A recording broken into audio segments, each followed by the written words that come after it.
قل لو كان معه آلهة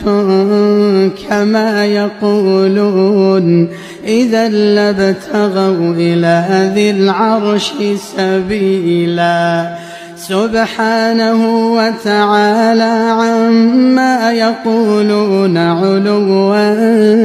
كبيرا